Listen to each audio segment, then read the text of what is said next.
The radio crackled with static, and her heartbeat matched the urgent rhythm of the battlefield. Surrounded on all sides, outnumbered and outgunned, she felt the weight of every second. Then, a single call sign echoed over the comms, a name that made every enemy hesitate and every ally move. Reinforcements were on the way, but only if she could hold her ground long enough.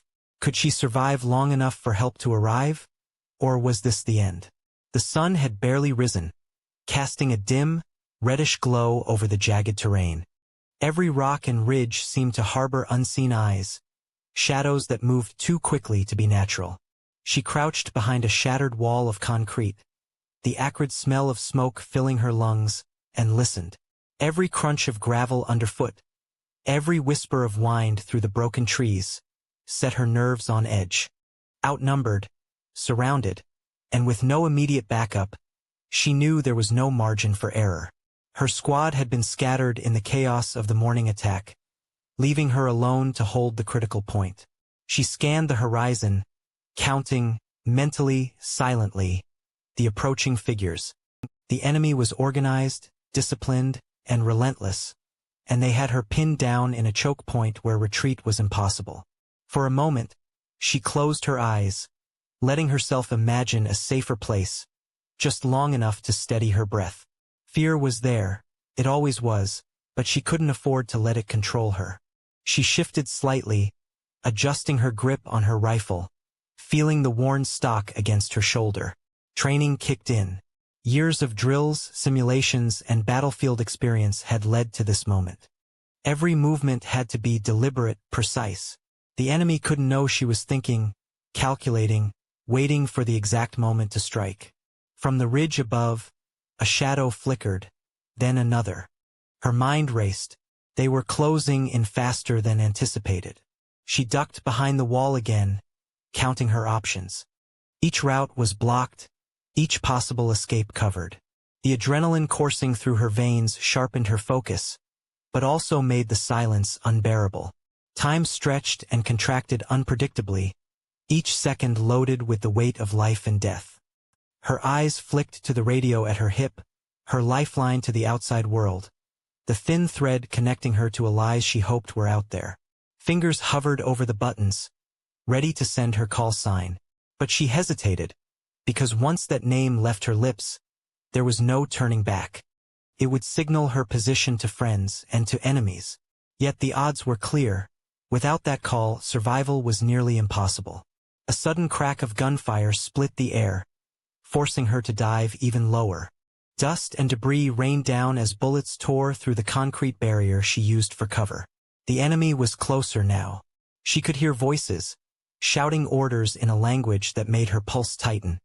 Every instinct screamed at her to move, to fight, to survive. She took a deep breath, centering herself.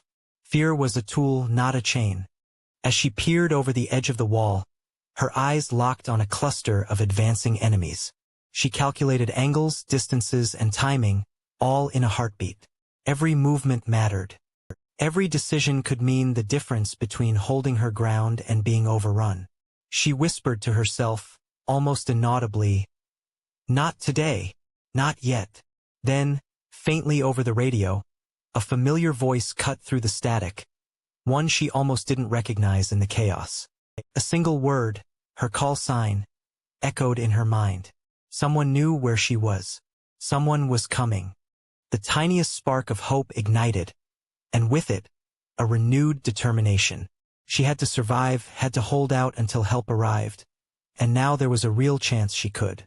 The sun climbed higher, but the shadows of the battlefield grew longer. She stayed low, pressing her back against the jagged wall of concrete, every muscle coiled and ready. The enemy was no longer just a distant threat. They were closer now, advancing in deliberate, synchronized steps that spoke of experience and confidence. She could hear their boots crunching gravel, the hiss of their weapons, and the occasional sharp command shouted across the field. Each sound heightened her awareness, every tiny shift in the environment screaming danger. She took stock of her surroundings. Broken crates, jagged rocks, and scattered debris offered limited cover, but she knew the terrain better than anyone. The choke point she held was small, but it was a funnel. The enemy had to come through it, and that gave her a slim advantage. She adjusted her aim, fingers steady despite the adrenaline pumping through her veins. One shot at a time, one decision at a time, she could buy herself a little more time. Time. That was the currency of survival. Every second mattered. She peeked over the edge, calculating trajectories and angles with the precision drilled into her through years of training. Her mind moved faster than her body, tracking multiple threats simultaneously. Bullets zipped past, whistling through the air, but she stayed calm, methodical. Panic was a luxury she could not afford. And then she heard it again, the faint crackle of the radio. Her call sign repeated, this time clearer. Someone had picked her up, recognized her position, and they were responding. Relief and renewed determination surged through her. But there was no time to celebrate. The enemy was closing in, their numbers overwhelming. Every step they took brought them closer to breaching her defense. She shifted, firing carefully calculated shots to slow their advance. Her aim was precise, each bullet finding its mark. Still, she knew it was temporary. She could not hold them indefinitely, not alone. But she could delay them long enough for reinforcements to arrive. Her training became instinct. Her instincts became survival. Her thoughts briefly flicked to the people relying on her, the lives depending on her perseverance. She couldn't fail. Each enemy that advanced pushed her to adapt, to find creative solutions, to exploit every small advantage. She crawled, pivoted, and repositioned herself constantly, using the terrain like a chessboard. Every movement was deliberate, designed to maximize her chances and frustrate the attackers. Minutes stretched into what felt like hours. She could hear shouts, the clash of weapons, the sharp reports of gunfire echoing around her.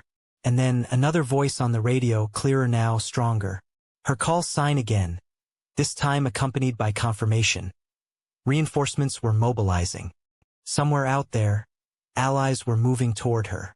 The thought was a lifeline, a reason to keep fighting, to keep holding the line no matter how impossible it seemed. The enemy hesitated ever so slightly, sensing her renewed energy, unsure of how to deal with a lone defender who fought with such precision and courage. That hesitation was all she needed. She pressed forward, taking advantage of every opening, slowing their progress, and keeping herself alive. She was outnumbered, but she was far from defeated. The battlefield seemed to shrink around her, every sound amplified, every shadow a potential threat. Her muscles ached, her fingers burned from gripping the rifle, but she couldn't afford even a moment's hesitation. The enemy pressed closer, their confidence growing as they sensed her fatigue. She ducked behind cover, firing calculated shots that slowed them, each pull of the trigger a mix of desperation and precision. And then, the unmistakable sound of distant engines and footsteps, faint at first, but steadily growing louder. She froze for a heartbeat, listening. Could it be? Her heart surged. Yes. Reinforcements were finally on the move. The recognition of her call sign had worked. Allies were coming, but they were still far away. She couldn't relax, not yet. The enemy was still at her heels, and any misstep could end it all. She repositioned herself, using the terrain to channel the attackers into tighter spaces where their numbers mattered less. Her breathing was controlled, her mind hyper-focused. Each decision had to stretch the precious seconds she had left. Bullets flew past, ricocheting off metal and concrete, but she remained undeterred. Every shot counted, every movement had purpose. Survival was no longer just instinct, it was calculation, strategy, and sheer willpower.